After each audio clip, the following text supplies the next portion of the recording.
Talk 12. The case of the crumpled Coke can.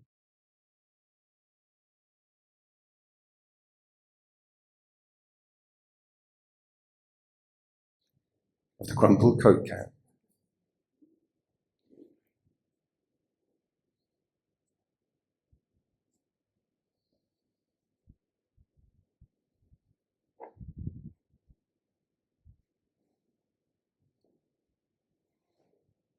Okay, so firstly, let me ask you, have you ever seen a monk turn into a Coke can? Seriously? Because it can happen. Now, I won't break a precept by doing it right now, but by the end of this talk, you may have witnessed a transformation, an inner transformation, mind you. If not, an inner kind of contradiction. But on one condition, it must be a crumpled Coke can. Preferably discarded and unwanted and not even being recycled. But first, let's take a look at how the Dharma resolves inner contradictions. The Dharma uses letting go. The Dharma encourages moderation. The Dharma promotes wise restraint, non-identification, seeing issues clearly and stopping identifying with them. The Dharma promotes moderation, renunciation, present moment grounding, non-comparison, and relinquishing outcomes. We all need connection. We do. We all get lonely. Having got connected, we want to get out and be alone. We wish for belonging, and yet we also want freedom and independence too. Think of standing in a crowded room and smiling politely, secretly longing for quiet retreat, to rest and just being alone afterwards. Sometimes, when we're in crowded places, public places, train stations, or when you're walking a pavement and a stranger is approaching, do you say good morning or not? Do you want connection or solitude? We want connection, but we feel we need solitude. It's the real thing. Anyone remember that song? A group of peace-loving people from all over the world are gathered at sunrise on a beautiful cliff overlooking the ocean, beaming love and friendship. The camera pulls away. They sing, "I'd like to teach the world to sing in perfect harmony, grow apple trees, honeybees, furnish it with love."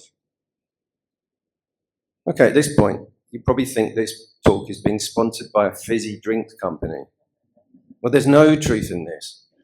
But there is a fizzy drinks dispenser at the back down there in case you feel the need for a lip-smacking, thirst-quenching, ace-tasting, motivating, good buzzing, cool-talking, high-walking, fast-living, ever-giving, cool fizzing, peptic ulcer, and tooth cavity.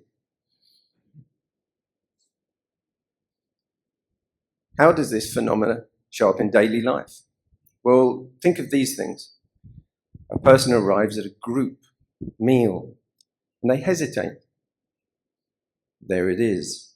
They're unsure where to sit or who they naturally belong beside. They want connection and they need to be solo. Or another one, in a shared kitchen. Two people are there already and they're in mid-conversation while somebody else enters and waits quietly for the kettle to boil, hovering at the edge of the exchange. The first two, they're connected. The third, solo, can't quite connect. Not sure if they could or should. Wanting connection, but also needing solitude. The third, a hubbub or chatter is going on in the staff room in a school. Someone walks into the room, the voices all dip them down slyly. Everyone was connected, but the solo person entering breaks the spell, and there's pleasant solitude also becomes an awkward silence, discomfort. Another one, at a group meeting, laughter breaks out, but one person is half a second late, and their eyes tell they don't quite get the joke. George's label. In Vienna, meditation teacher George Bickel visited me one morning, giving me a rousing speech on mindfulness and the importance of every single moment awareness. With his sweater on, back to front and inside out, so that the label was sticking out under his chin. The rest of us were busy silently suppressing a smirk as George looked round, saying, "What is so funny?" Someone sits alone in a cafe, watching everyone else while pretending not to. Unlike everyone else, they are unabsorbed. A person is happily alone, breathing, sitting peacefully, enjoying the nature. Just as silence has settled comfortably, there's a timid knock at the door. There's the solitude that they were looking for. Now we're going to have community, whether we want it or not. We're going to have connection, whether we like it or not. On an aeroplane, elbows negotiate for the armrest.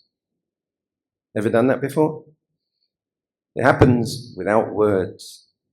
Both want their space. Both might open up and connect and start a conversation. But then the sharing would have to follow. And that would mean sacrificing solitude and possible sleep.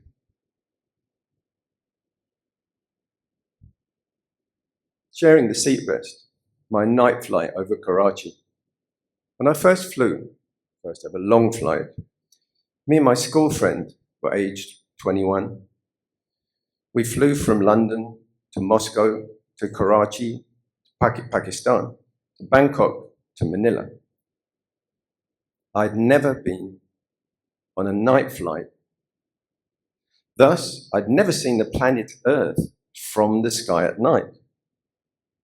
It was one of the most exciting and inspiring experiences I'd ever experienced.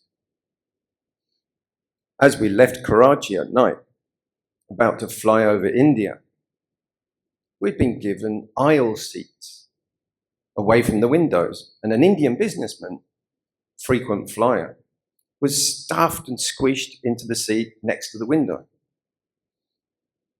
For me, the prospect of seeing India at night and taking off was already exciting enough.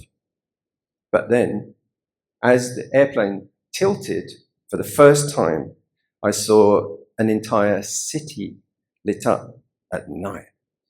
I was breathless, and it looked like a jewelry box of diamonds being spilled out onto black velvet. I was jumping over the seats, wide-eyed, grabbing my friend to come and look out the tiny window. Next to the window, bulging, unshaved businessman with black rings under his eyes, threw another peanut in his mouth, looking at me with disgust, as if to say, "It's a bunch of lights. What do you expect to see from a plane taking off over Karachi? Flying camels?" That's a true story. And what are the Dharma connections with this?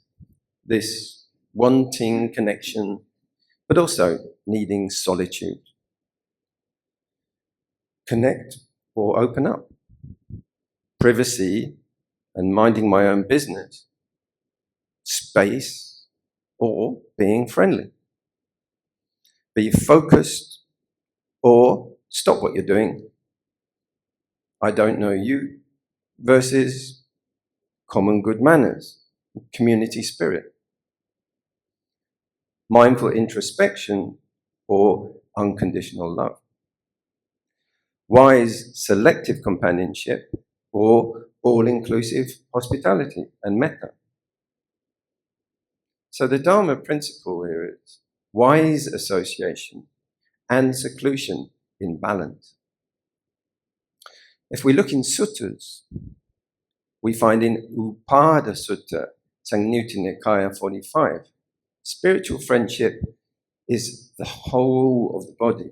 It's the whole of the holy life. And viveka, or solitude, passages are in many, many suttas. Seclusion gives nourishment in Majjhima Nikaya.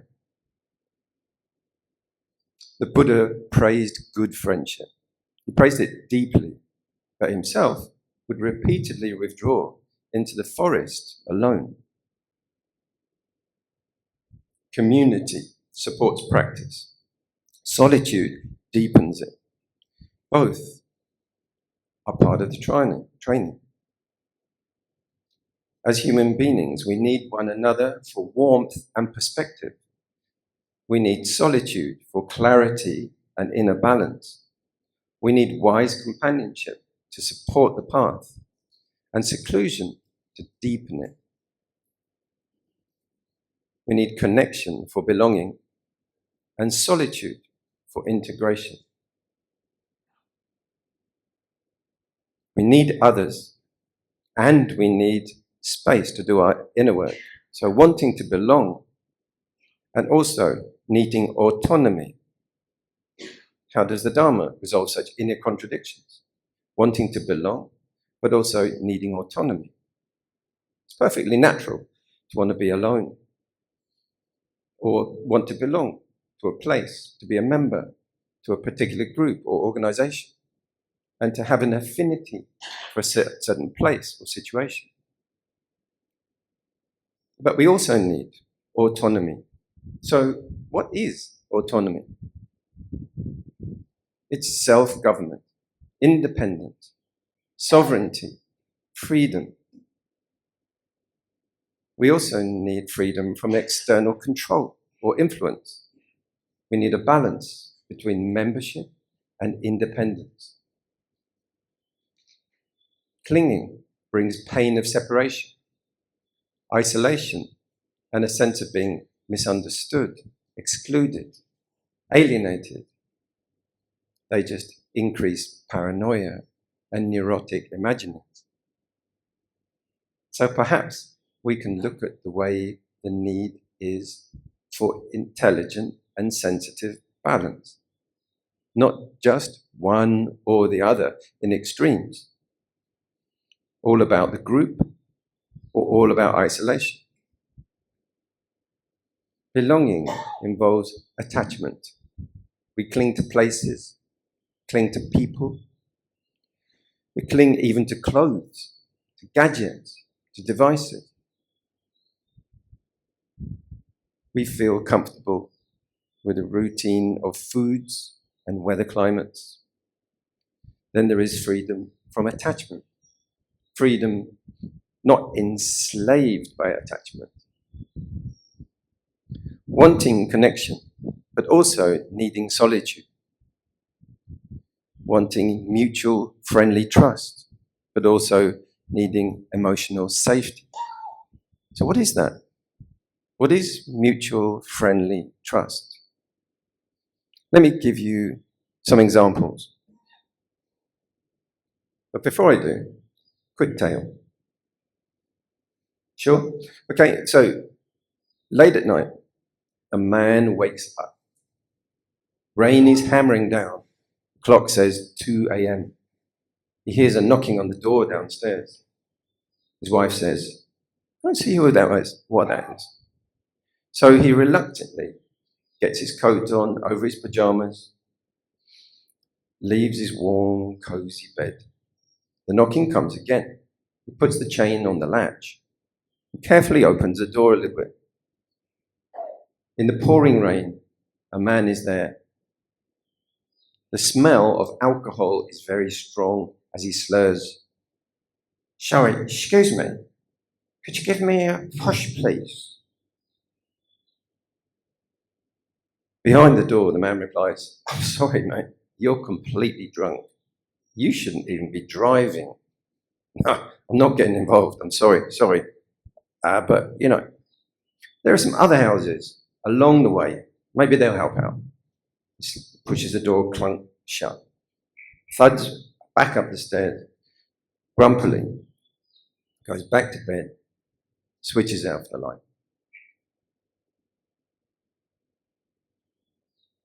Who was that? Asked his wife in the dark. Never mind. Just some weird drunk. Absolutely smashed out his face. Go back to sleep. Don't worry about it. After a while, her voice is heard again. But what if everyone was like you? What would the world be like? You remember that time we broke down on the A1 in the middle of nowhere and you walked across that field to that farmhouse and the farmer let you use his phone to call the car services? Remember that? The wife even put a flask of hot tea for when you came back? After stewing in the dark for a short time, he responded, okay, all right, I suppose so. I'll go and have a look. So he put his work trousers over his pajamas and thick raincoat on, and a hat, and an umbrella. Pushed open the front door. Now, he couldn't see the guy anywhere, just darkness and pouring rain. He called out, oi, hello, where are you? I've come to give you a push, where are you? And a drunken voice came back from over a hedge nearby, saying, I'm over here, and I'm sitting on this swing. It's one of my favourite jokes. It's nice and clean. So anyway, community spirit and kindness and mutual friendly trust. So wanting connection and also needing solitude. Wanting mutual friendly trust, but also needing emotional safety. So what is that? What is mutual friendly trust?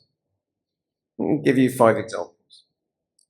Firstly, there's an environment where everyone feels comfortable sharing their thoughts openly, knowing others will listen with kindness and without judgment.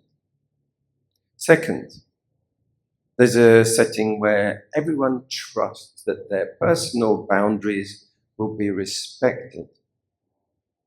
And there's no pressure to disclose more than they feel they are ready for.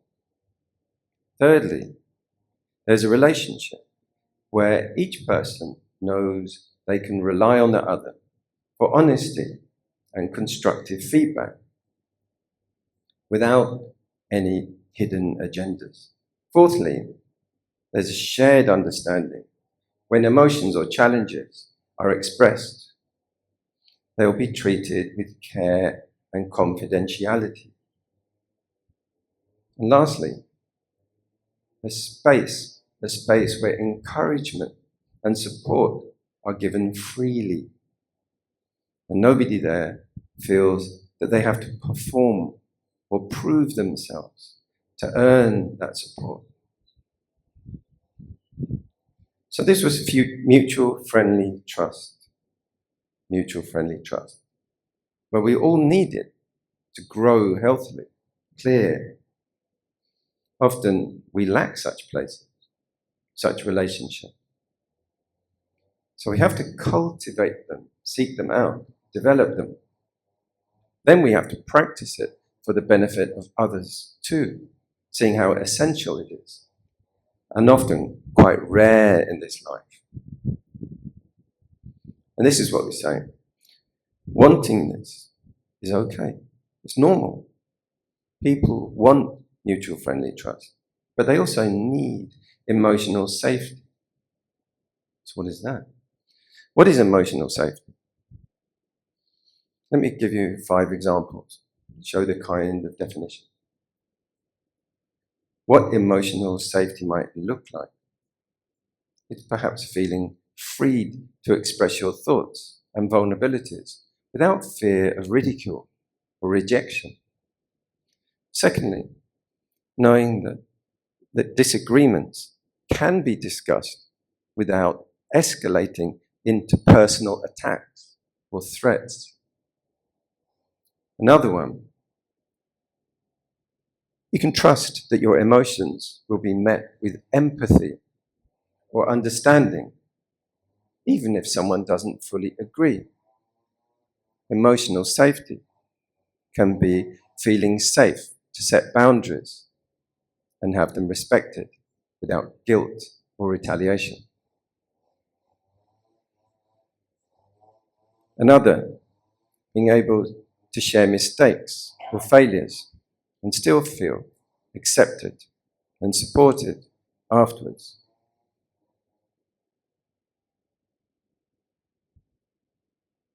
And you feel okay with that it gets held comfortably without being judged.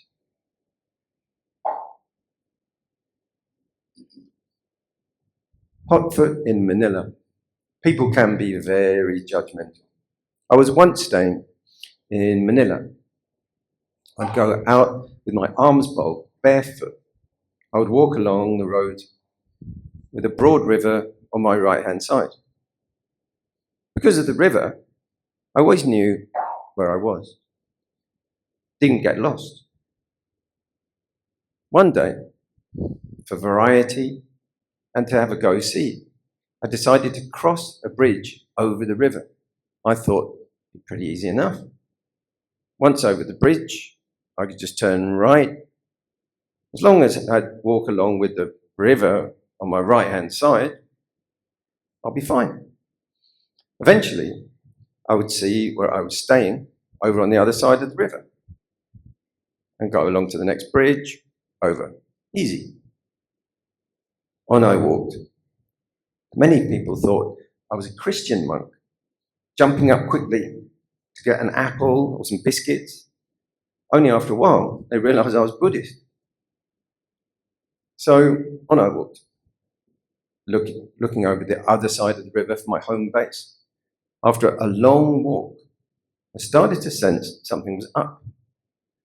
Long story short, the river had had a fork that I hadn't seen. I was following a completely different river for at least 2 hours, on top of the usual long walk, barefoot. Rough concrete. I tried crossing, I got lost. I tried crossing back, I got lost again. All the time, roads were getting hotter and hotter and hotter. I would go up to poor security guards that just didn't have the heart to ask if they had any spare shoes. When I finally unraveled the whole thing, found my way back, it was about 2 p.m. in the afternoon. I collapsed with exhaustion. The next morning, I still went out for arms round, but I decided to put some shoes on as my feet were so cut up and blistered. But at one point, a motorcyclist stopped, probably having often seen my arms round. Disapprovingly, he looked at my feet, frowning. He said, hey, you're wearing shoes. As if to say, all the other Buddhist monks around here don't wear shoes. Me being the only other one around, of course. So people can be very judgmental. We need both visibility and privacy. And not everyone has a place to go home to. Let me tell you a story about the Crumpled Coke Can. I was at a weekend retreat in Hampstead. North London. It was advertised as a Jungian-based image work. The ideas of Carl Jung. I trusted the facilitator because they had set up 2 complete islands in Greece where people could go on retreats. And there they had multiple teachers, multiple groups, multiple activities. So we began the weekend. Everyone sat in a circle. And I was new at this. It was something completely new. But I've worked a lot with my imagination as an illustrator. So the first activity was, as we sat in a circle, the leader simply said, okay, get your image, allow your image to come to mind. And everybody closed their eyes. And I closed my eyes. What I saw was a rush of many, many different images, constantly kept changing, like it often is in Vipassana. It could be symbols, they could be Buddhist lotuses, they could be Buddhist statues, it could be clips from pictures, hundreds and hundreds of different images rushing. Nothing would stay still, just a kind of snowstorm. So this carried on. And then she rang the bell, and then started to go around the group one by one as they introduced what they were experiencing. Jeffrey, how about you? Jeffrey said, oh yes, I found a dolphin. Dolphin really clearly came up. There it is. Good. Andy. Oh yeah, that was a mountain range, golden mountain range, soft golden light across the peaks. Okay. Norma, what about you? I had an eagle soaring, hovering and looking down, and so on. It came to me still. Every time I closed my eyes, I just had this flurry, rush of changing pictures. So I said, I have this kind of flurry, snowstorm of pictures. I can't get it to stop. So she said, okay, well, visualize this image, the rushing things, on a cinema screen. Can you do that? So I said, yeah. She said, can you see the rush of pictures on the cinema screen? I said, yeah, I can. She said, okay, and quickly look behind the cinema screen, which I did. Well, we used to have a cinema screen when I was a child in the local town, and I kind of imagined what that would have been like. It looked like a big wooden stage, curtains, red velvet curtains. It was old. So she said, what was behind the cinema screen? I said, nothing, not really. She said, no, it wasn't nothing. What was there? I said, nothing much. Some chip paper, velvet curtains, some trash, chip paper, and a Coke can. And she said, aha, what? She said, the Coke can. I said, what? It's just a Coke can. Just a crumpled Coke can. She says, okay, take the crumpled Coke can as your object. And I was like, oh, come on. Look, he had a dolphin. They had a mountain. She had an eagle. I'm not doing a crumpled Coke can. I felt very envious. It's got a crumpled Coke can. Paying money for this weekend. Okay, she said, come into the center of the circle as your first activity. And I was going to be in the middle of the circle with a crumpled Coke can. So she said, now visualize and hold that Coke can perfectly in your mind. Really hold it still. I said, yeah. I could kind of circle it and see it very clearly. She said, become one with the Coke can. And tell me, how does the Coke can feel? So I did this. Really got into it. How does it feel to be a discarded, crumpled Coke can? I said, I feel abandoned. I feel unneeded. I feel neglected. It feels like I've been thrown away. I had a use, and now I was on the shelf. Someone had a swig and drink out of me, and then they just threw me away. And now I'm neglected. Now nobody knows I'm there anymore. And it carried on like that. And gradually, I sort of emerged out of this. I looked around. The people that were astonished. She said, that's what you're working with, feeling like that. So this shows how good training can use anything that comes to mind or heart. I was feeling abandoned. I was feeling neglected. I could at least have had an abandoned dolphin though, not Coke. But that teacher showed me a very useful skill, skillful means. The skill is learning to become one with whatever arises in your mind. If you push it away, you split the mind in two. In my first meditation center, at first, as learner meditators, we're like someone trying to drive a car, how to operate the controls. We want to indicate, but the windscreen wipers start up. We need to park on our own meditation cushion in line with all the others. But the car alarm goes off in the car park.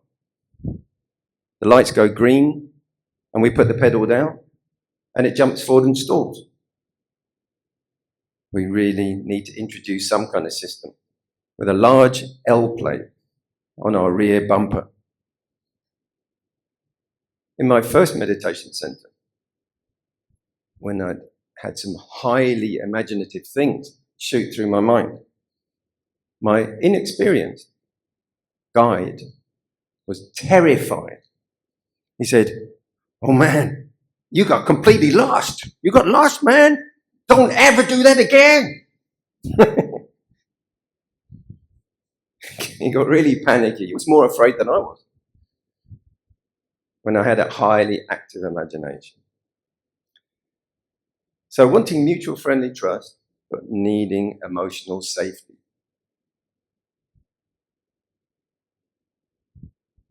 The unwelcoming sneer. There was a Buddhist conference I arrived at once. I travelled some 2,500 miles or so, but not barefoot, mind you. I went directly from the Philippines, and then went directly from the airport. So I had one of those purple puff neck vests. I was wearing that. Had these long tan Mahayana overrobes on, and a blanket, and I've crumpled from sleeping. I had my ear defenders were still all around my neck, and some black eye masks dangling from my pocket. And it was practical, but unconventional. But I also had some dark red skateboard sneakers that proved really practical for working in school. Vans off-the-wall skateboard shoes. So you can imagine that arriving with my 20-kilogram flight case at the Buddhist convention, direct from the taxi, I may have looked somewhat less than your conventional monk. There was a very senior British Theravada Orthodox monk there, visiting from Thailand. He puffed himself up, horrified and disgusted. He sneered and snarked loudly, "Who are you? No. What are you?" No exaggeration. No, we're looking at disgusted contempt of my appearance, as if it kind of scraped me off his shoe, without a word of greeting or welcoming. Who are you and what are you? Rhetorical questions, meant to alienate and prejudge, made to make me feel excluded, unwelcome, and himself superior, included, and entitled. Actually, I recognized him as someone I'd once crashed over or slept over at his place once at a stopover in Bangkok. We chatted friendlily. I warmly reminded him of this pleasant enough sort of thing. To my horror, he boomed out, "You stole my bus pass." This I could not believe. Incredulous, I hotly denied it. What on earth would I want that for? I was there for like Bangkok for taking 2 taxis and never coming back again. So those are all on the superficial appearances. So warm, unconditional welcome makes everyone feel comfortable. There's no boundary or limit for this. It happens all over the world. Every culture, or it can do, or somehow it doesn't. And that shows perhaps a lack of spiritual cultivation in the individual, or maybe the group or community. So wanting recognition, but also needing invisibility. I care deeply about people, and I care deeply about myself too. So we must balance service with self-care. As the Buddha taught, no one is dearer to us than ourselves. We can know what we need and organize care for our own well-being, both with the collaboration of others and with our own independent actions. We want connection, but we also need solitude.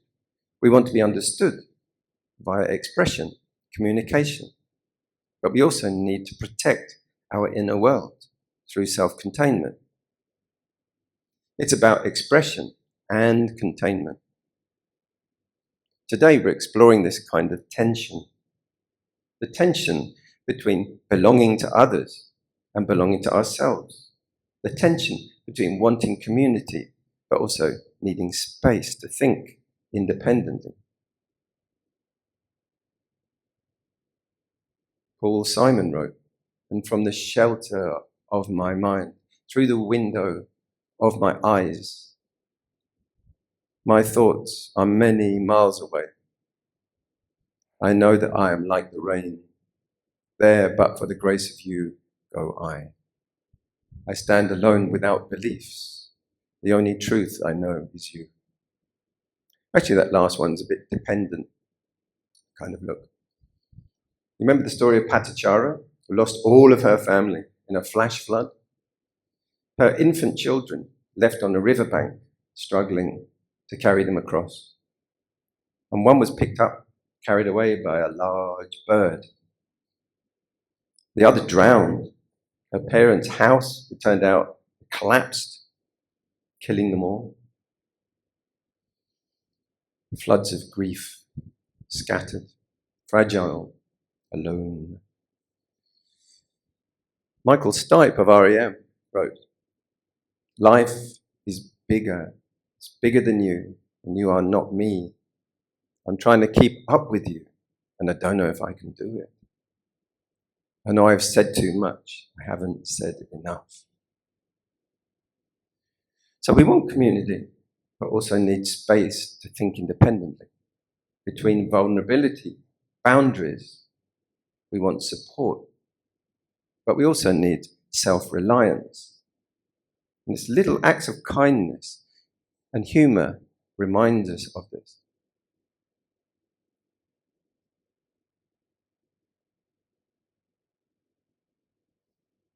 I was walking down a high street in my hometown, usually busy. It was a quiet Sunday morning, very deserted, peaceful. And I saw a very lovely looking Labrador dog tripping along the pavement, across the road, just wandering around, ownerless. It was close to a coffee shop, so the dog was very tame. I managed to catch its collar, calm it down, stroke it.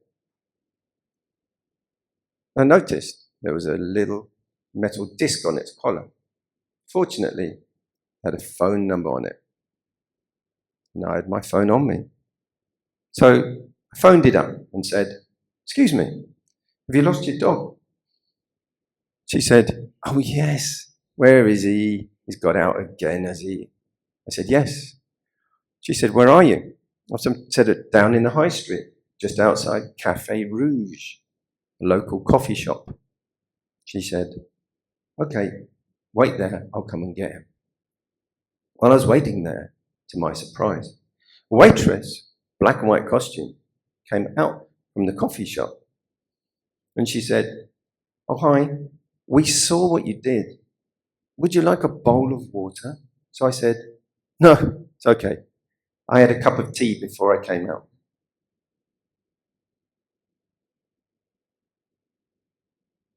I love community deeply, especially when everyone else has gone home. It's lovely to have a nice, close-knit family 2 cities away from you. With that, let's all appreciate this community, this group, our unconditional support of each other, and joy of solitude, and of peaceful inner being. Okay, everyone, let's wind up the talk. Take care, breathe calmly, relax your body, know that you're welcome, unjudged, among friends, that we foster an atmosphere of calm, non-judgmental, inclusive awareness.